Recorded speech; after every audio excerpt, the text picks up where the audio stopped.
Every December, my husband pays me millions to cry over his living body inside the coffin. But this year, he didn't wake up. The first time he brought the coffin into our living room, I collapsed. I genuinely thought it was a joke, or that he had joined one of those dark groups others warn you never to joke with. But he was calm, too calm. He sat me down, held my hands, and spoke like he was explaining a business deal. It's just a renewal, he said softly. Every year I must die, so our wealth can live. You will mourn me from 6 p.m. today until 6 p.m. tomorrow. Once the time ends, I wake up and the contracts for the new year are sealed. I wanted to run. I wanted to disappear. Then my phone buzzed. And when I checked it, credit alert, a ridiculous amount. For your stress, he smiled. Money has a way of quieting fear, so I agreed. For 4 years, we repeated the ritual. Same date, same time, a polished white coffin. He would bathe, dress in white, and climb inside. I would sit on the floor in black and cry like my life had ended. I screamed his name, I beat my chest, and mourned him like a widow. And every year, exactly at 6 p.m. next day, he would sit up, sneeze 3 times, and step out looking younger, almost reborn. But yesterday, something changed. He entered the coffin at 6 p.m. as usual.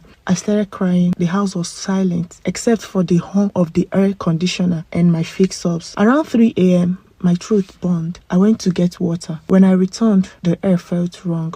Heavy, thick. It smelled like something rotten. I walked closer to the coffin. He was lying there with his eyes closed, hands folded, but his skin looked grey, not a sleep grey. Dead grey. I touched his hand, eyes. I whispered his name, no response. I checked his chest, no movement. I pressed my ear to his mouth, nothing. Panic wrapped around my throat. I shook him, screamed his name, he didn't move. I checked the time, it wasn't even morning yet. I told myself it was a deeper trance. Maybe this year's ritual was stronger. I sat there shaking, watching the clock crawl. Tick, tick. 6 p.m. came. I wiped my face and waited for the sneeze. Nothing. 6:05, 6:30, 7 o'clock. I screamed for real this time. I slapped him, poured water on him. His body was stiff, stone cold. I called the emergency number he once gave me. The man answered immediately. Did you stop crying? The voice rasped. Did you leave his side? I admitted it. There was a scream on the other end. You broke the circle. Deck came to check and found no mourner. The soul was taken for real. The line went dead. Now I'm alone in this massive house. A coffin sits in the middle of the living room. My husband is truly gone. Then his phone beeps beside me. Credit alert. A much larger amount. Settlements for next year's contract. The money arrived, but the owner is dead. If I call the authorities, how do I explain a fully dressed corpse inside a coffin in my living room? They will say I sacrificed him. And if I should call his family, they won't ask questions. They will blame me. There is a shovel outside in the garden. Should I bury him before morning and say he traveled? Or should I turn myself in? I'm shaking. Dawn is close. Someone please tell me what to do. Guys, what do you think about this story?